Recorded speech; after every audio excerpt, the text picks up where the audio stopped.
Hola, muy buenas tardes a todos. Saludaría también a los que están en casa, pero lamentablemente tenemos un problema, así que esto lo verán mañana. Les pido perdón para cuando lo vean, que tenga que ser no en streaming, sino con posterioridad. Bueno, yo creo que no sé si todos los que estamos aquí somos asiduos de las jornadas madrileñas de novela histórica que se celebran anualmente ya desde hace pues unos cuantos años. Sí, pues sí, 7 años. Este año vamos a fijarnos un poco en aquellos personajes, acontecimientos, pequeños hitos históricos o momentos en los que deberíamos habernos fijado más y que quizá los grandes acontecimientos, los grandes personajes, la gran historia, pues nos ha hecho que no reparemos tanto en ellos, lo cual no quiere decir que no sean de suficiente importancia. Quería comentarles, aunque luego Carolina, que también es conocida por todos ustedes porque todos los años tiene un gran papel en estas jornadas, puesto que es la moderadora de, yo creo que de casi todas las mesas y será la encargada de ir presentando a cada interviniente. Sí que quería hablarles un poco de lo que va a consistir las séptimas jornadas en general. Van a ser 4 jueves consecutivos. Aprovecho así para presentárselo y para abrirles boca para que tengan ganas de venir en las próximas jornadas también. Va a ser hoy día 16, el día 23 de noviembre y el día 30. Como después el siguiente jueves sería festivo, ya pasaríamos al 14 de diciembre. Es decir, a partir de hoy, todos los jueves que quedan, hasta incluyendo el 14 de diciembre, nos veremos aquí en el Salón de Actos de la Biblioteca Regional. Regional. Sí, no, estaría feo que me confundiera yo misma siendo la subdirectora de la biblioteca. Tendrían derecho a pegarme una buena colleja.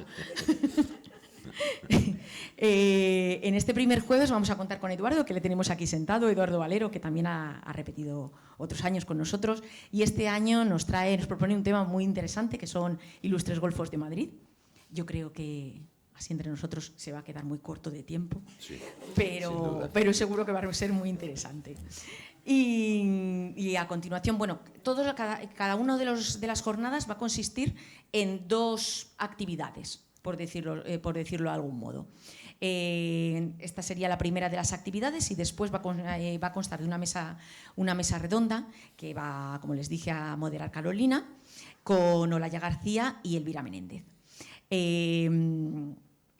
Desgraciadamente, digo desgraciadamente porque debería ser un gran tema, pero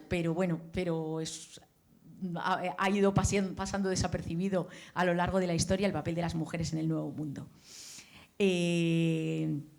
Esperemos que a partir de ahora pues, se vaya recuperando ese tipo de investigaciones que nos van a aportar mucho y que son de gran interés. Como segunda jornada la tendríamos centrada en cuestiones sobre novela histórica. Esta será la que corresponda con el 23 de noviembre y comenzará por una mesa redonda moderada por la propia Carolina, con David Yagüe, Javier Velasco y Luis Zueco.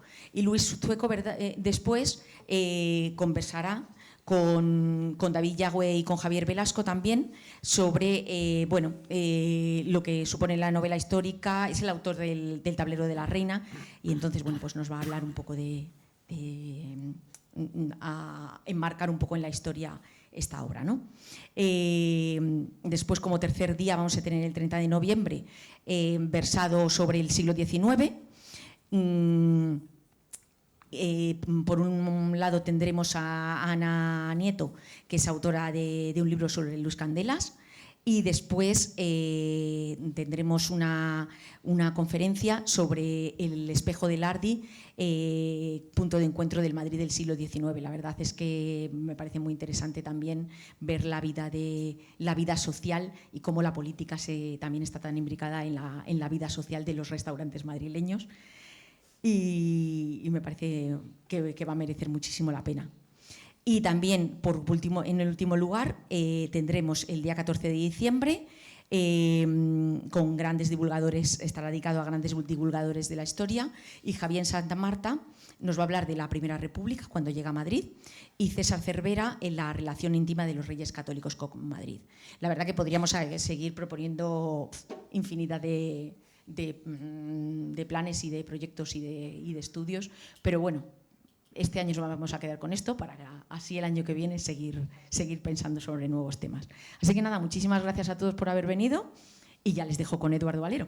Muchísimas gracias.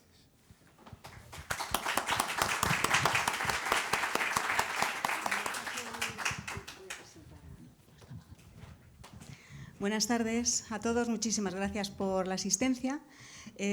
Para los que no sois habituales de nuestras jornadas, pues voy a hacer una rápida explicación. Somos una asociación que nos llamamos Verde Viento, compuesta por autores de novela histórica y, en este caso, por ensayistas, nuestro cronista de Madrid, que es Eduardo Valero. Nuestro lema es... Cronista oficioso. Bueno, oficioso para nosotros, muy oficial. Nuestro lema es contar la historia de Madrid a través de la novela histórica. Entonces, que sepáis que todos los años por estas fechas vamos a hablar de Madrid, de novela histórica, de ensayo, casi siempre relacionado con Madrid, aunque bueno, también hay que abrir un poquito la historia y la mentalidad y hablar muchas veces de algo que no corresponde directamente a Madrid, pero que en el fondo nos va a tocar muy de cerca. Y tenemos la primera mesa, que como ha dicho María Sánchez Avendaño, se titula Ilustres Golfos de Madrid. Y tenemos a Eduardo Valero, nuestro cronista, que está especializado en el siglo XIX, ¿no? En golfos. Bueno, sí, yo creo que le va mucho el tema. Bueno, pues está especializado en el siglo XIX, tiene un maravilloso blog, Historia Urbana de Madrid, que aconsejo que consulten. Ha escrito como poco 2 libros, que yo siempre recuerdo, Historia de Madrid en Pildoritas y Benito Pérez Galdós, la figura del realismo español. Y bueno, ha hecho bastantes cosas más.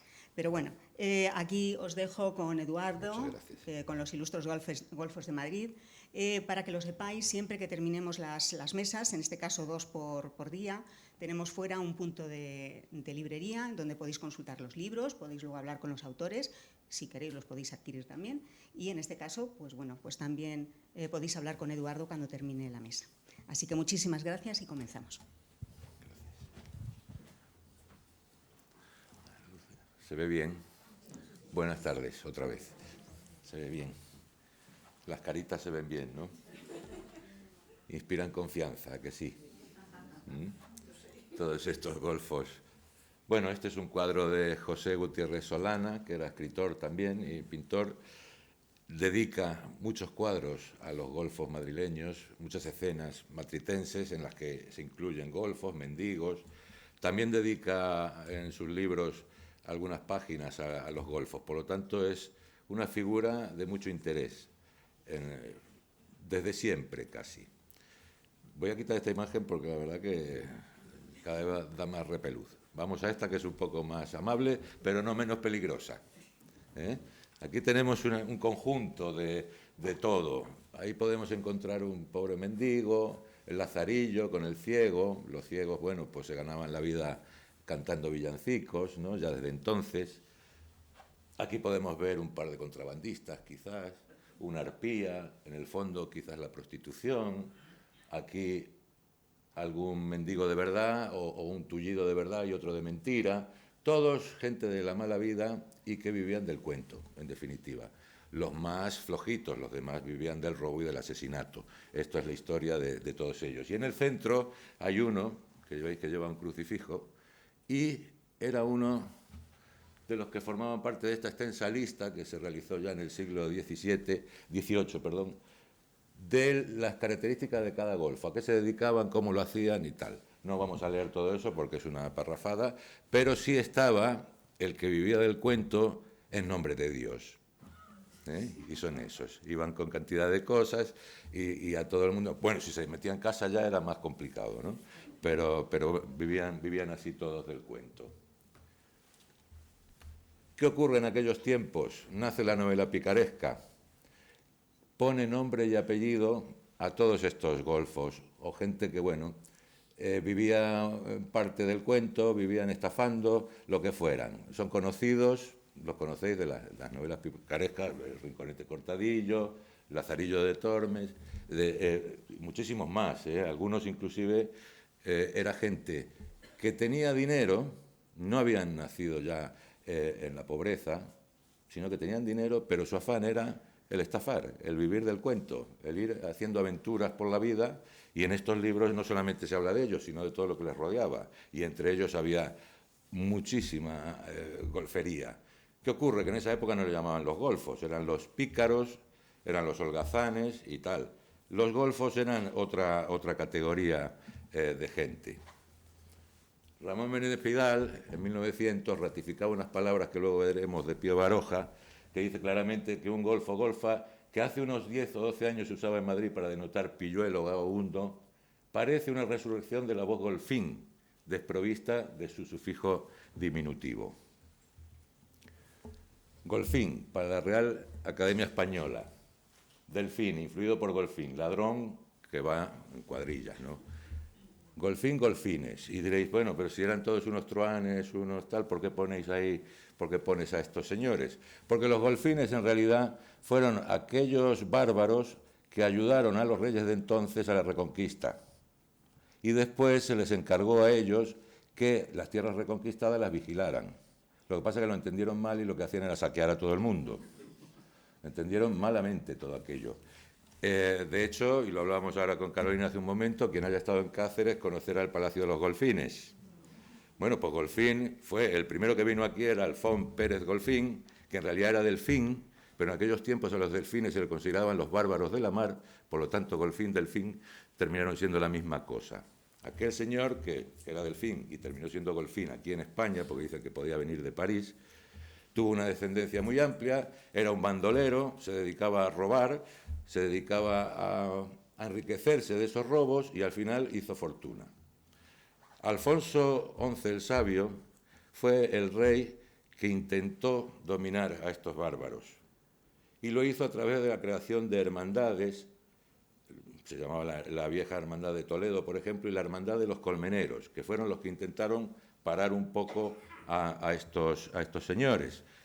En las dos bandoleras de Lope de Vega ya figuran, justamente cuando hace referencia a Alfonso XI, Lope de Vega, y dice que él fue el que instauró esa posibilidad de frenar un poco a los golfines bandoleros, asolaban los ganados, mataban a los pasajeros, destruían las colmenas y saqueaban los pueblos. O sea, fijaros vosotros lo que estoy contando, ¿eh? Y estamos hablando que ya sabéis lo que es un golfo. Mira este golfo y tal, y los niños, los golfillos y tal. No, vienen de toda esta gente. ¿Qué ocurre? Que eso se va a ir desvirtuando con el tiempo.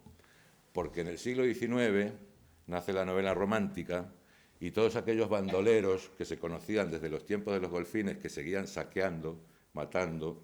Bueno, no terminé con el delfín.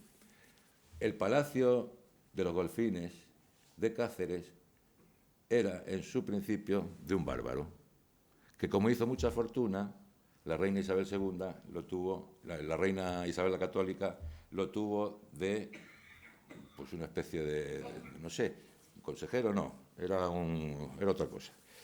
Pero estaba dentro de eso. Y después formó parte del testamento de Isabel la Católica. De hecho, la Isabel la Católica estuvo en el Palacio de los Delfines de Cáceres. Qué barbaridad, ¿no? Qué bien. ¿Qué ocurría? Que la corona de aquellos tiempos a los bárbaros terribles los perseguía, pero a los que tenían fortuna les condonaba cualquier tipo de pecado. Entonces, así eran las cosas en aquellos tiempos. Por eso muchos de los que amasaron grandes fortunas en aquellos tiempos eran los que se llevaban el ganado del pobre ganadero, del agricultor y sobre todo las colmenas también. Había una parte de Sierra Morena hacia abajo, había unos bandoleros terribles, inclusive algunos mozárabes también se metían en esto y se confabulaban todos, pero eran realmente ladrones y asesinos. En el siglo XIX, volviendo al tema, con la novela romántica y el Gran Tour, de Alemania, de Inglaterra, de Francia, de todas partes empiezan a llegar los que quieren conocer España y quieren conocer a los bandoleros, porque para ellos ya parece que es una atracción el hecho de tener bandoleros. Así está el caso que este es un conde, un duque de verdad, que lo asesinan unos bandoleros pues en tierras de Andalucía, me parece que fue. ¿Qué ocurre con la novela? Que lo que hace es tratar de, no sé, convertir en leyenda todo esto. Convierte en leyenda de tal manera que al final el bandolero ya no es tal. El bandolero es Robin Hood. Es el que protege al pueblo robándole al rico. Nada más lejos de la realidad. ¿Que había casos? Bueno, sí. Pero los bandoleros en realidad eran sanguinarios. Y de hecho yo he cogido algunos nombres de algunos bandoleros de otros tiempos, por ejemplo, y bandoleras, ¿eh? Ojo, no penséis que os vais a quedar aquí fuera del tema.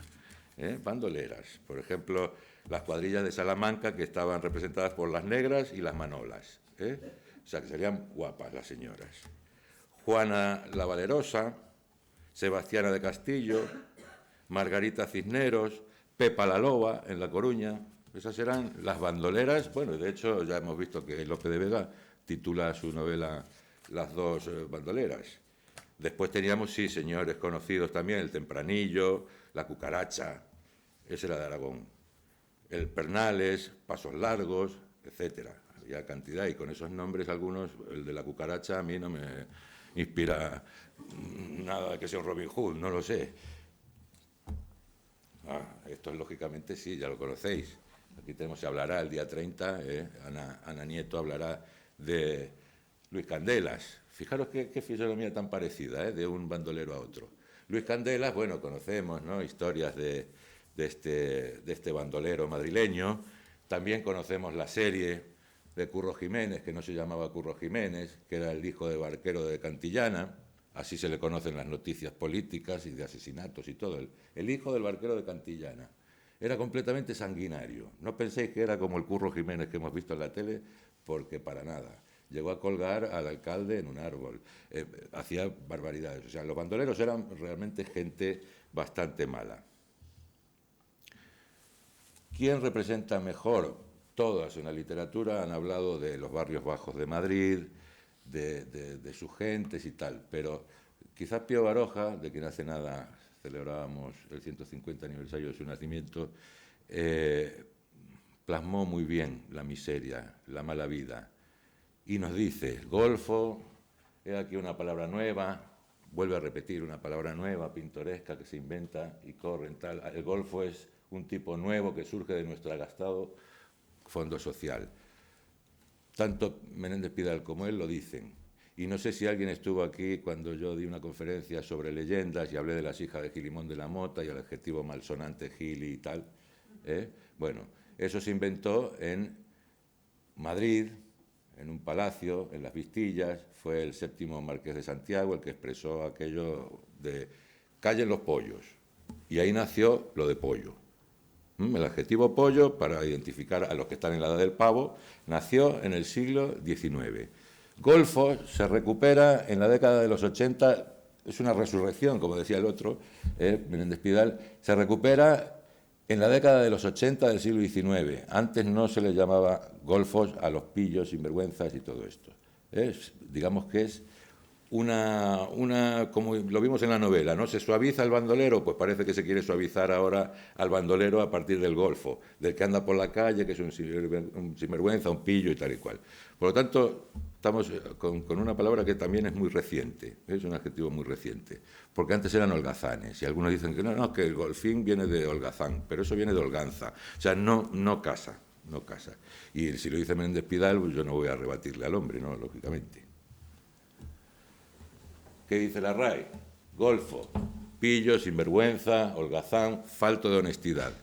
Y esto solamente se puede aplicar a esos niños que había allí, a esos que estuvieron durante el siglo XIX y XX pululando por Madrid de una manera, porque venían de barrios bajísimos, que ya los conocemos, ¿no? Siempre se nombran, barrio de las Injurias, las Cambroneras, bueno, pues Lavapiés, Embajadores, los Altos de Chamberí, las cuevas del Retiro, del Cerro de San Blas, o sea, cantidad de espacios donde vivían y mal vivían todos estos chavalitos y que andaban haciendo correrías por la calle. No solamente eso, yo casi prefiero esta. Esos son los golfos. Ahí tenemos de todo. Ahí hay un amplio abanico, hasta un señor con bastón fumando un cigarro. ¿Ese qué golfo es? ese es un pollo bien, ¿no? Si lo trasladamos, este es un pollo bien. Por lo tanto, significa cómo van... Pero es un golfo igual. Y de hecho, bueno, si nos vamos a Crónicas Marcianas, acordaros, aquel programa de Crónicas Marcianas, ¿cuántos golfos aparecieron allí? Que eran más bien frikis, ¿no? Serían, o sea, los golfos que estaban en Crónicas Marcianas, cuando veáis los que voy a presentar, van a parecer frikis, porque es el concepto que tenemos ahora, pero no.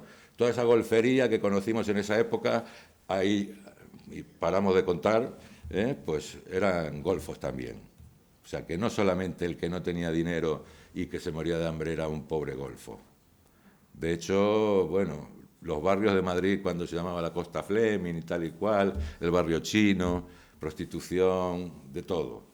Y eso entra en lo que es el golfo, en el AMPA, en definitiva, lo que era el AMPA, el lumpen, todo esto. Entra todo. El golfo, que era simplemente un pobre hombre, que era un mendigo y vivía como podía, hasta el que vivía del cuento, al que robaba, metiéndose en casas, o el descuidero que robaba así, o el que robaba asesinando, de todo. El proxeneta, la prostitución, y después con las leyes que salieron, las leyes de vagos y maleantes, incluimos también ahí al homosexual y al que tiene un desequilibrio mental. O sea, la verdad que el abanico fue muy amplio llegado el momento, ¿no? Una censura terrible. En la trilogía La lucha por la vida, La busca, Mala hierba y Aurora roja, Pío Baroja nos muestra muy claramente ese escenario, ese tipo de gente, donde entran todos los que os he comentado. En un bar puede estar allí las 2 o 3 prostitutas, con un asesino, todos tomándose un vino por allí y acabando todo siempre en una reyerta, ¿no? Pero aquí está el escenario de todos aquellos barrios bajos de Madrid, que me hubiera gustado poneros muchas fotografías para que conocierais las chabolas y todo eso, pero bueno, casi mejor que no, vamos a la parte un poco más amable y divertida. ¿Qué decía de esta gente Pío Baroja de los golfos? Que eran los equilibristas, porque estaban ahí en la cuerda. ¿Me muero o robo? ¿Me muero o engaño? Era un poco el tratar de hacer un equilibrio en esa mala vida que llevaban, y así les llamaba.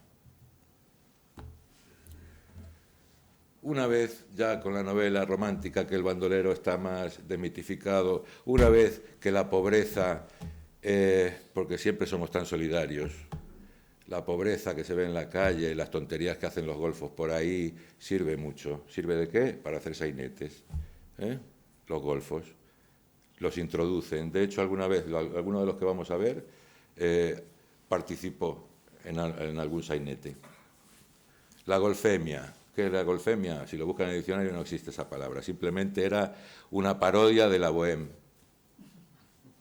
Era una parodia de la bohème. Lo trasladaban, lo que era la bohemia, a la golfería. Después las primeras películas que hubo, esta del siglo de 1917, El Golfo, un niño que viene de pobreza absoluta, lo cogen unos señores ricos, el chico se va desarrollando, vamos, una película positivista donde no las haya. Y después Aura, en 50 y tantos, con los golfos, ¿no? Los golfos ya una realidad, una cruda realidad de los años 60, donde interviene también el que le gustaba ir y meterse entre los toros, ¿no? ¿Cómo se llama? El espontáneo, todo esto, que entre los golfos siempre hubo, en el tema de tauromaquia, desde el muletilla hasta el empresario ganadero, golfos. Pero golfos, inclusive muchos toreros también. El torero que llegaba a tener dinero venía de una pobreza absoluta, pues al final o lo sabía administrar o era un golfo terrible. Entonces, aquí paramos, porque luego podría hablar del cine kinky. El cine kinky es terrible, es atroz, es una realidad pura y dura de lo que eran los golfos, pero claro, ya ahí no interviene el morapio y el aguardiente, ahí interviene la droga, cantidad de cosas. Eso fue terrible también. No quiero llegar a esa época, quiero quedarme con lo más amable. ¿Qué ocurre con eso de que somos tan como somos, Si eran personajes para sainetes y tal, llega un momento que molestan en la ciudad. Entonces, lo que fueron aquellos colmeneros que lucharon contra los bandoleros, de repente, como símbolo de una estructura social, la colmena. La propia sociedad empieza a perseguir a los golfos. Lo hacen de una manera buena, ¿no? Benéfica. Los meten en asilos, quieren darles educación, sanarlos, hacerlos hombres de bien. De hecho, pues a los que ya eran más mayores, a los más bien mendigos, que ya no hacían tantas tropelías, lo que hacen es por las noches retirarlos de las calles, llevarlos a asilos donde puedan dormir, darles algo caliente y tal y cual. Pero claro, no deja de ser una situación muy clara, quitarlos de la calle, que no se los vea. No, pobrecitos, vamos, era esa la realidad. De ahí salieron muchos bien y otros que siguieron delinquiendo toda su vida. Aquí tenéis muchos casos, ¿no? De hecho, se hacían las fotos, lógicamente, el asilo de no sé cuál, tal sitio, tal y cual, porque trataban en lo posible. Sí, muchos salieron beneficiados de esto, pero otros no tanto. Porque quien nace ya con una situación complicada y tal, luego tratar de corregirla puede llegar a ocurrir, pero estaba muy arraigado. Tened en cuenta, por ejemplo, las injurias, convivían todos, los asesinos con la gente que no tenía dinero, con el proletario normalito que no tenía ni para alquilarse algo y se iba a vivir en una chabola, pero todos esos convivían y todos esos aprendían unos de otros y al final se hace un arraigo muy grande. Una tarde en el asilo de los Golfos, el asilo de Portacelli, o sea, se fueron haciendo muchas cosas, pero hoy por hoy no seguimos viendo golfos en la calle. Mendigos les llamamos, ¿no? Pero también hacen el golfo. Bueno, hoy los golfos serían los que están, el Spiderman ese que se disfraza ahí en la Plaza Mayor, el otro que está metido en una cabra, el otro que va en no sé qué. Eso serían, porque eso, bueno, piden dineros. Pero hay otros que siguen mendigando de una manera un poco más torticera, digamos que engañando o estafando. ¿Ves? Esto es lo que os digo, por las noches se los llevaban a los asilos que había, que eso sigue existiendo. Sin embargo, hay muchos mendigos de hoy. Pues a ver, me interesa el tema de los golfos y alguna vez he hablado con algunos. No les gusta ir a esos sitios porque dicen que ahí les roban. O sea, ya fijaros. O sea, joder, o sea, te están buscando un sitio donde vayas a dormir, por lo menos pasar la noche, y no vas porque otro te va a robar, pues al final vaya solución al tema, ¿no? Y aquí ya llegamos a la parte que a mí me interesa. Os he explicado, no sé si queréis ampliación luego de esto otro que os he dicho, pero aquí llegamos a la parte. Ya sabéis que entonces los golfines, que eran unos bárbaros, bandoleros, asesinos y tal y cual, que se dedicaban a robar, se va desvirtuando todo eso. Os puedo poner otro ejemplo. El lute, el vaquilla, esos eran lo mismo, pero en otra época. Más, no sé, más light todo, ¿no? Más edulcorado. Ya no eran aquellos terribles bandoleros. Pasa exactamente con los golfos. Ya no se ve solamente al AMPA, a la gallofa, al golfo peligroso, como los que vimos retratados ahí al principio. Se va viendo al golfo que ha formado parte del sainete o que es un sainete en sí mismo. Gente que sale a la calle, que habitualmente la mayoría... En estos casos hay dos que son de buena familia, pero el resto no. Vienen de una mendicidad absoluta, que han tenido algún trabajo alguna vez, pero donde la nutrición era pura y exclusivamente vino o aguardiente. Entonces eso ya crea un problema social y un problema mental quizás, porque eso también les va estropeando un poco. Y aparte también había otros que tenían algún cierto desequilibrio mental. No eran peligrosos. Estos que vais a ver, hay uno que sí era un poco peligroso, pero los demás eran gente muy amable. Madame Pimentón, por ejemplo, Facunda Conde Martín, conocida también como Yucunda, Doña Cunda, Cundis y o Curdis. Ya con decir Curdis ya lo tenéis claro. Le había escrito a esta señora cómo serían las cosas que le hicieron un banquete, ¿eh? Hubo una época que se hacían muchos banquetes en los viveros ahí de Madrid, en los parques que había y tal, y se reunían muchos literatos, se reunían políticos inclusive y tal, y periodistas a rendirle homenaje a un loco de la calle, porque destacaba entre los demás. ¿No eres tú de esas cantantes de estropajo y de soplillo que se forran de brillantes cantando cosas picantes y moviendo el solomillo? Decía Zúñiga a Madame Pimentón.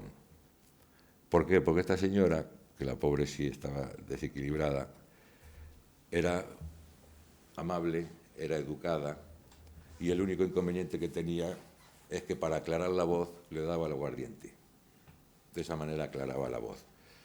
Madame Pimentón nunca se dedicó a la prostitución, ni tampoco, como decía aquel otro que enseñaba el solomillo. Jamás fue una persona intachable. Ella cantaba. De hecho, bueno, en su juventud, había nacido en 1854 en Valladolid. Vino a Madrid, estudió piano y declamación y dedicó parte de su vida, cuando todavía era una persona más o menos en sus cabales, a tocar el piano y cantar en los entremeses de los teatros. Entonces ella, entre un acto y otro, pues así se ganaba la vida. En Madrid la cosa ya cambió, no consiguió ella el éxito, aunque ella hablaba de viajes por Europa, barbaridad, y yo no he encontrado nada que dijera que esta señora había cantado ópera o algo por ninguna parte. Se dedicó, pues eso, a cantar en la calle y no pedía el dinero, pero si alguien le daba algo, pues bueno, pues encantada de la vida. Después también, más tarde, cuando ya su voz no servía para nada, se dedicaba a tocar el piano en los puticlub, así dicho. Madame Pimentón le daba mucho al aguardiente para aclarar la voz, para poder cantar. Entonces, unos dicen que este abrigo que lleva, que era de ese color, que era color pimentón. ¿No? En realidad, lo que le ocurría a ella es que en cuanto le daba un poco más de la cuenta, se le ponía a la cara que parecía un pimiento. Entonces le llamaban Madame Pimentón. Madame Pimentón tuvo un problema. Cuando empezaron a perseguir a los golfos, estos que habéis visto ahí, que los buscaban y los llevaban a los asilos, protestó, fue a un periódico y todo a protestar porque decían, ¿por qué a ella la trataban de mendigo si ella lo que hacía era cantar para la gente? Que ella no pedía nada, que ella solamente cantaba para la gente. Era horrible, como cantaba según las crónicas, fatal. A lo mejor en su juventud cantó bien, pero cantaba fatal. Ya a partir de... falleció pues, en 1928, bueno, ahora lo veremos porque está aquí. Falleció en 1928, creo. Y ya hubo un momento en la vida que casi ni tocaba el piano. O sea, hubo un momento que ya la mujer claudicó, dijo, no voy a ser famosa nunca y tal. Fijaros cómo sería de amable que este niño, Luisito Vázquez Figueroa, de 5 añitos, ya en los años 20, la dibujó. O sea, que era un ser que podía andar por la calle amablemente y hasta los niños la veían como una persona que cantaba, y ahí la dibujó. De otro también hay este tipo de dibujitos. Quiero decir que esa gente pues podía convivir con todos y procuraba ser alegre a base de que, bueno, a que le dieran un poco de dinero. Esta es la más amable de todas. Murió Cundy, aquí ponen Gundy, pero era Cundy, el 6 de febrero de 1928. La encontraron en la casa de alquiler donde vivía una mañana, muerta en la cama, o sea que encima la pobre mujer, pues bueno, mira, se quedó dormidita y ya está, en la calle de las Virtudes. O sea, muchos vivían por ahí arriba, cercano al canal, toda esa zona, muchos golfos vivían por esos lados. ¿Qué tal? ¿Qué os parece aquí el colega? Interesante, ¿no? Garibaldi, Baldomero Fortún, el cubero. Este vivía en las Cambroneras, donde vivían también los gitanos, porque los gitanos también eran golfos. Había gitanos golfos. De Garibaldi, fijaros lo que decían aquí, Garibaldi es un alcohólico, pero no es alcohólico de navaja. Es un ebrio de Ateneo, un borracho intelectual y parlamentario que hubiera hecho un gran papel en el Congreso y que tal vez hubiera llegado a ministro si en vez de darle por el vino, le hubiese dado por el agua. Garibaldi se compraba todas estas chapas en el Rastro, ¿no? También sitio donde vivieron, en la zona de las Américas vivieron muchos golfos también. Entonces son varias etapas. Esto está muy bien porque hay un libro que se llama La mala vida, que ahí sí se desarrolla, pero ya de una manera psíquica, el carácter de cada uno de los personajes o de la gente de Lampa y de la golfería y tal. Y cuando hablan de los alcohólicos, aparece Garibaldi, figura número 9, alcohólico profesional. O sea, Garibaldi era un alcohólico profesional. La verdad que había estado en la guerra con Prim, la guerra de África, decía que era su amigo, decía que se había enfadado con él porque una vez que Prim le dijo súbete al caballo y ven, él como llevaba una cobraza del 15 no pudo subirse al caballo y entonces pues se marchó y dice que Prim se enfadó con él y él se enfadó con Prim, o sea, estaba de la olla y por eso andaba por ahí cuando salía por las calles de Madrid, sobre todo la Puerta del Sol, la calle de Alcalá, andaban por todas estas zonas donde podían pillar algo y donde había muchos bares, fornos y todo esto que allí siempre acababan. Entraban y al principio todo muy bien, después ya llegó una época en que los sacaban de allí corriendo. Pues este andaba por ahí, arriba Caballo Moro, por ejemplo, viva Garibaldi, arriba la República, o sea, gente que en el fondo, este sí que era un poco más peligroso, ¿eh? Este sí. Mira, ahí tenéis al niño, a pesar de todo, un niño lo pintó, Garibaldi, pone arriba Caballo Moro, claro que le hace el globito, arriba Caballo Moro, o sea, era especial de él. ¿Qué pasa? Que este vivía nada más que de ese cuento. Era tan famoso que cuando se murió su mujer le dedicaron unas palabras en el periódico, en los periódicos de toda España. Cuando salían todos estos en los periódicos, salían en los de toda España, no era nada más que algo localizado en Madrid. Estos son de Madrid, pero salían en toda España. La mujer murió en 1902 y Garibaldi lo decía claro, si se hubiera dado al vino no se hubiese muerto, pero como le gustaba el aguardiente, que es verdad, que no estoy inventando nada, que son cosas que se pueden ver. Le gustaba mucho, claro, él se sentía que era Garibaldi, entonces lo que hacía él dar unos discursos y unas arengas por la calle que eran descomunales. A veces la gente inclusive le decía, a ver, di tal cosa y tal, habla de tal, y eso le llevaba a que en muchas ocasiones acababa en la cárcel. Sobre todo cuando a lo mejor ya iba un poco pasado y alguno pues quería meterse con él en plan gracioso, ¿no? Hacerle alguna broma y tal, como andaba, ya veis que aquí tiene su bastón, empezaba los bastonazos y entonces pues a la venga. A la cárcel. Estuvo muchas veces en la cárcel y también salían los periódicos. Garibaldi en La Modelo. O sea, por eso digo que son ilustres, ¿eh? Ilustres por célebres, por famosos, por curiosos, por lo que sea, pero eran célebres en Madrid, para que los niños lo pintasen también, recordasen a estos personajes, en aquel momento pues tenían que ser interesantes. En el artículo que hice yo buscando información sobre este hombre, dije que Garibaldi en esta foto que le hizo Campúa parece mirando al cielo, y yo digo que está boteando a ver, cuando se muera, a ver quién va a ser el incauto que le va a pagar los vinos, ¿no? Tiene toda la pinta este señor.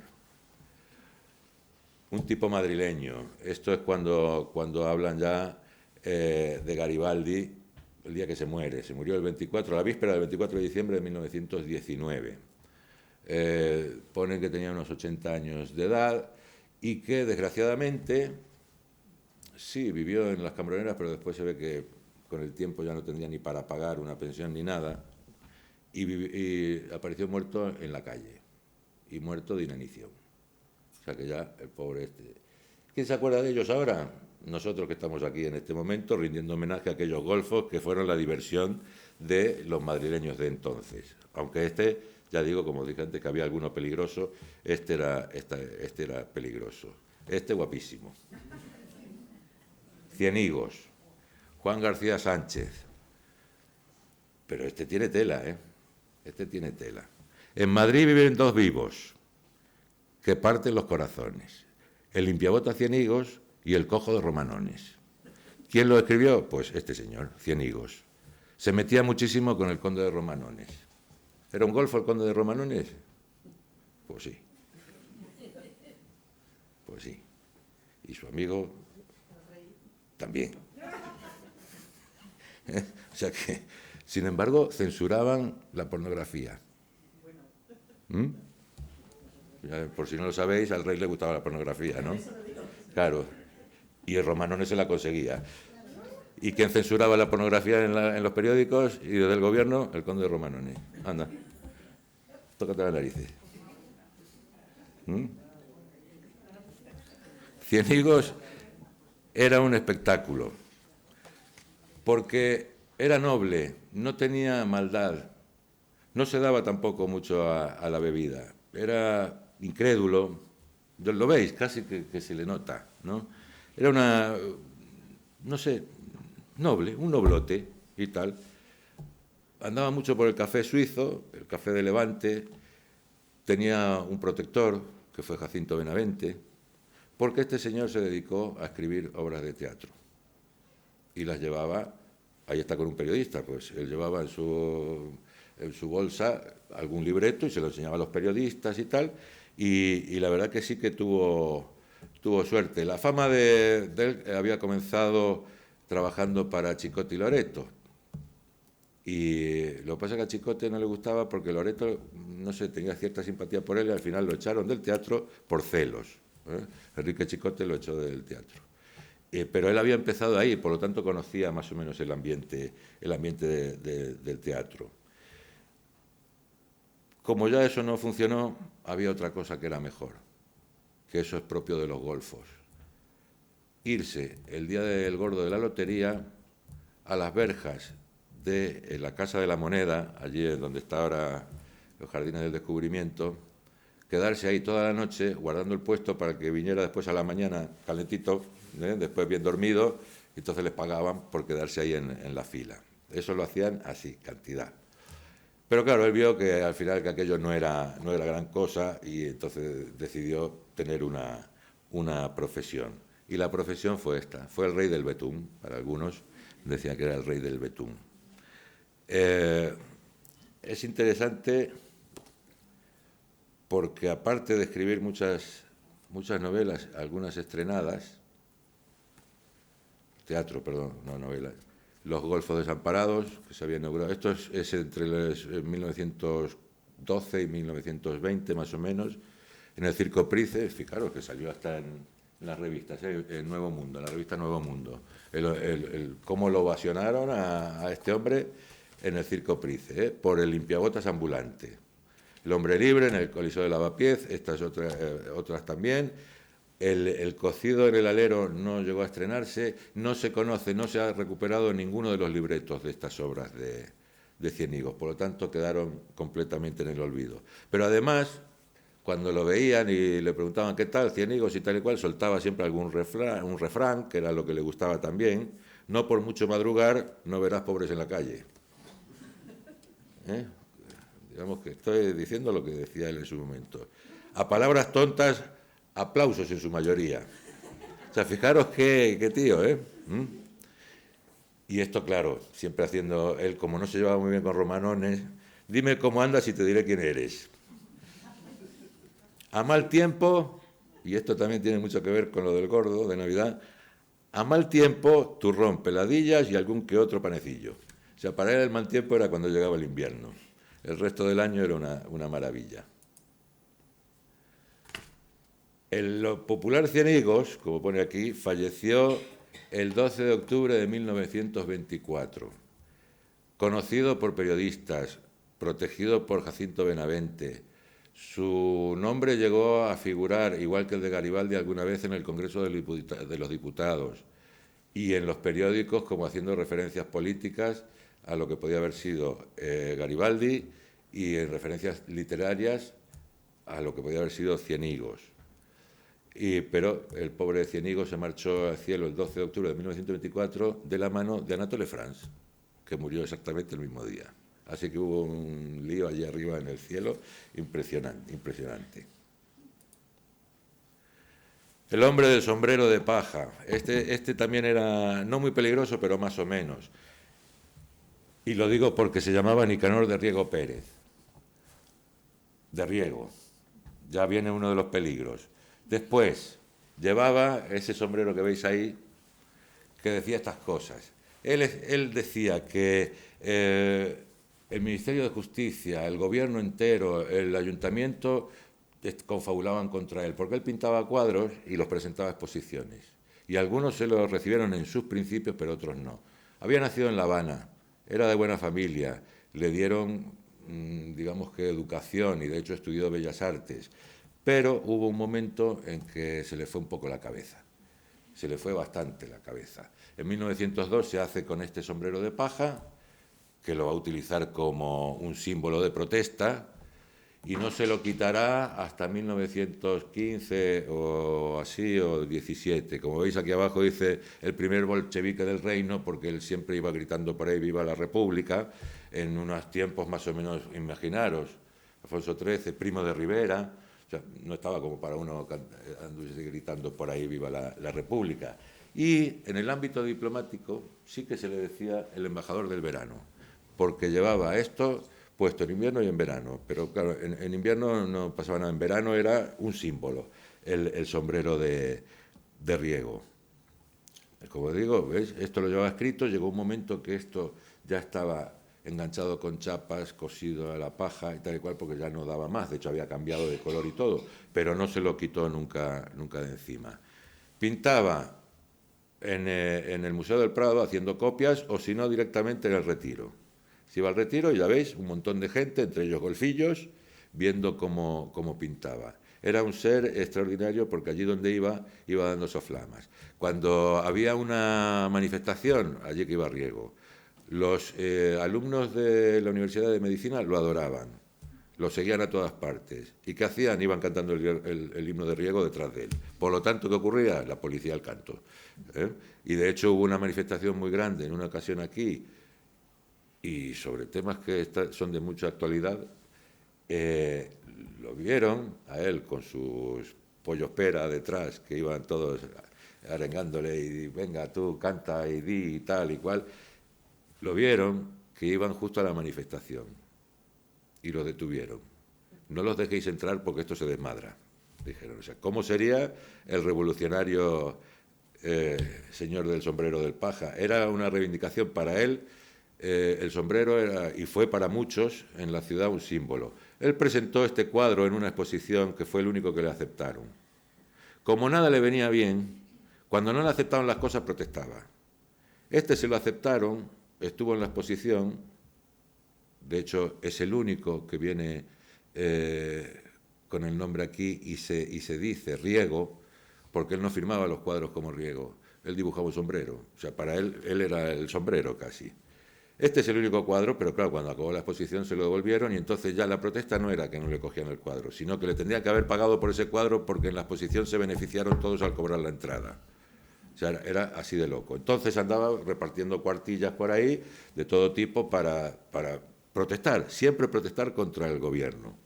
Estaba completamente mal de la cabeza ya en los últimos años. A pesar de eso, pues la juventud lo apreciaba mucho, en parte porque algunos se reían de él, pero otros sí realmente lo apreciaban porque no era una mala persona, era como 100 higos, no tenía maldad, estaba desequilibrado simplemente. Este señor, ahora pasamos al siguiente, no sabemos más de él a partir del año 36, no sabemos ni siquiera de cuándo se murió. Posiblemente en tiempos más convulsos, en algunas de sus locuras o tal, acabó mal. Pero no hay noticias en los periódicos ni nada de cuándo, como los demás sí había, no hay noticias. Cristobalia, este es el último. O Cristobalía, algunos decían Cristobalia, otros Cristobalía. Las sílabas de los renglones no me entretengo en medir, solo tengo que decir la verdad a borbotones. Cristobalía. Así escribía este señor. Este señor era cántabro, de buena familia, de hecho había nacido con el siglo. De hecho, se dice que fue alcalde de su pueblo hasta que le dio la remanguillé y el hombre se volvió un poco loco. Cristobalia se llamaba así, o lo llamaban así, porque él decía que no podía llamarse América, porque Américo Vespucio, que le corten el, decía, ¿no? Así lo decía él. Que tenía que ser Cristobalia porque Colón había descubierto América. Y él, bueno, había hecho una cantidad de panfletos y de cosas para reivindicar eso, que llegó a ser, vamos, él se llamaba Hispano Sumo Pontífice del Naturismo Universal, así se hacía llamar, y andaba con esto de Cristobalia. Pero es que era un señor que, como el otro que llevaba el sombrero de paja, llevaba sandalias y no se las quitó en la vida, jamás. Iba con sus sandalias para aquí y para allá, andaba mucho por Chamberí, por esa zona de Chamberí, y luego se movía también por el centro. De hecho, cuando llegó a Madrid, que fue en el año 1934, los periodistas y escritores que vieron qué ideas traía en la cabeza de todo aquello y cómo hablaba, porque era una prosa en verso, lo que hacía él en rima, era una prosa en rima, él hablaba así, tal cual como escribía, hablaba todo así. Les llamó mucho la atención y los llevaron a dar un discurso a un bar que había en la Gran Vía, que era el Iruña, era famoso entonces, y por lo visto pues tuvo mucha aceptación y allí que hacía daba conferencias y tal. Y hasta que un día hubo un revuelo muy grande y ya está. Lo detuvieron cantidad de veces, porque era no agresivo, pero se pasaba a veces en la rima. Y había cosas que no interesaban mucho. Y sobre todo porque tenía una filosofía muy particular. Decía, antiguamente se comían muchas bellotas y no había como hoy tantos idiotas de células rotas que encierran sus pies en incómodas botas, porque decía que andar en sandalias era estar en contacto con la naturaleza. De hecho, era naturista. No, todo era... Bueno, de hecho, iba a un centro homeopático que estaba en Chamberí también, por esa zona, y iba por allí. ¿Qué pasó? Que un día... perdón, que me la pasé. Un día, pues llama la atención del director del diario Pueblo y dice, pues mira, pues quieres trabajar para nosotros, y de hecho trabajó para el diario Pueblo. Cristobalia, y lo veis en estas fotografías, por la libertad de los pies presos. Claro, no tenéis que andar en sandalias. Caballeros de Colón y damas de Isabel. Eso él sí, llevaba inclusive unas cosas y andaba repartiendo cuartillas por ahí. El hombre se lo curraba bastante, toda su historia. Hay una caricatura de él, de Cristobalia. ¿Qué pasó? Que el director del diario empezó a ver que aquello se le estaba pasando un poquitito en las columnas que hacía y tal, y al final lo tuvieron que echar. Claro, un diario en aquellos tiempos, estamos hablando de los años 40 y tantos, pues ojo lo que ponías también, y si el Pueblo era un diario censor, pues no podían tener ese personaje. Así que fuera. Estas son las cosas que llevaba él por ahí, ¿no? Que lo escribía él y mandaba cartas a todas partes, a ministros, a embajadores de todos los países, pidiendo que América fuera Cristobalia. Un día al final se dio cuenta de que en realidad fue Isabel la Católica la que mandó a Colón a descubrir América. Por lo tanto, la vamos a llamar Isabelia América. Isabelia. Y entonces se reafirmó en que la mujer era una diosa, que la mujer y la naturaleza y los vegetales y sus sandalias eran maravillosos. Y por lo tanto no había que decir solo adiós, sino también adiosa. Todos locos que hay en este mundo que son terribles. Pues tanto, el esfuerzo de este hombre fue dale, que no consiguió nada, pero sí tuvo muchísimos adeptos a esa cruzada que había lanzado.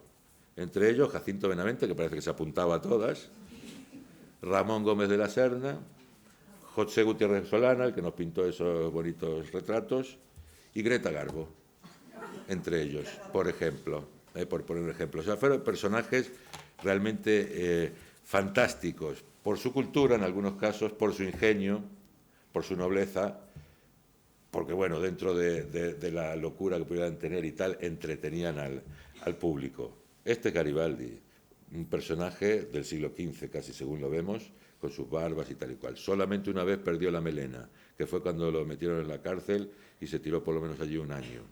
Después sí que acabó en el manicomio de Cienpozuelos, pero como era un loco no peligroso, le dejaban salir. Se dice que pudo fallecer allá por 1972. Y esto fue todo. O sea, ¿qué pensabais? Estabais haciendo una historia ya diferente. Esto fue todo. Era mostraros a esos ilustres golfos que divirtieron a la gente en Madrid. Y me quedo con esta estampa, que es un poco la de Cienigos, porque esto es la Casa de la Moneda, la antigua Casa de la Moneda, y ahí están todos aquellos golfos que se quedaban esperando toda la noche a que llegara el que les iba a pagar el turno. A estos golfos, para que veáis que la sociedad era muy buena, la marquesa de Esquilache les llevaba por la noche sopa, pan, para que pasaran la noche a gusto. Seguramente ella iba a ser la primera en la fila, también es verdad. Y nada más, esto es todo lo que tengo que contaros, espero que os haya gustado y que hoy cuando veáis a los frikis, os acordéis de esos golfos, que eran bastante frikis, y a los golfos de hoy nada que ver tienen con aquellos, por el contrario. creo que son más peligrosos. Muchas gracias por la atención.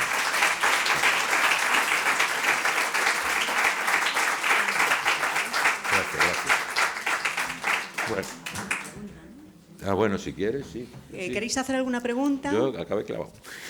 Ay, yo tengo una pregunta. Dime. ¿Es verdad que en el siglo XVII tenían que pedir los pobres permiso para pedir en la ciudad? Sí. Perdón. Sí, ¿verdad? Tenían, sí, es que, claro, es que si no los echaban si de no, la no ciudad. les dejaban. Claro, les los echaban de la ciudad. Los echaban de la ciudad. O sea Y que, espérate, lo que no tengo claro es si después tenían que darle un porcentaje al alguacil, Eso por ejemplo, que seguramente también. Pero sí. Bueno, al mendigo, el bárbaro o el bandolero, ya ves. no, el bandolero. Ese se salvaba, ese los tenía mendigos, dinero. Los mendigos sí que los tenían mendigos sí que tenían. sacar un permiso para poder pedir. Sí, para poder pedir. Era muy curioso, a mí Sí, me hizo mucha gracia. Sí, de hecho sí. Bueno. ¿Alguna pregunta más? ¿Algo curioso que queráis saber sobre esta gente tan particular?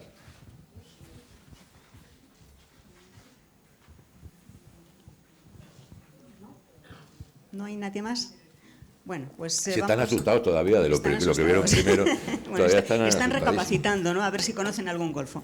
Bueno, pues vamos a hacer un descansito muy pequeño, lo que tardemos en colocar la siguiente mesa y volvemos enseguida. Muchas gracias. Gracias a todos, muchas gracias.